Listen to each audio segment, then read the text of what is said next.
Morning. এই হচ্ছে আমার মেয়ে সকালবেলার খাবার খাওয়া হলো, কলা মাখানা আর দুধ দিয়ে খাওয়াই। তো একটু খেলো, খেয়েছো সেটাই বলছি।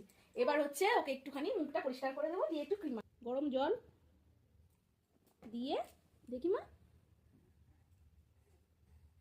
ব্যাস মুখটা একটু পরিষ্কার করে দিয়েছি। এবার একটা ক্রিম মাখিয়ে দেবো।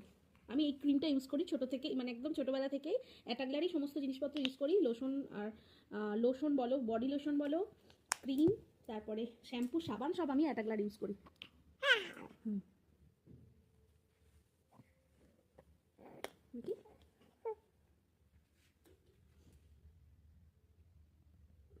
ডাইনিংয়ের মধ্যে একটুখানি বিছানা পেতে ওকে বসাই, কারণ নাহলে আমি ভাতটা কিছু বসাতে পারবো না। যদিও এখানেও বসতে চায় না, একদমই খুব কান্নাকাটি করে, কিন্তু ওই যা করে করা হয় আর কি। তো চলো ওকে বসিয়ে দিই। এবার আমি জাস্ট এখানে আমাদের ভাত এবার আর মেয়েটার ডাল সবজি বসিয়ে দেব, তার পরের পার্ট নিয়ে আসছি।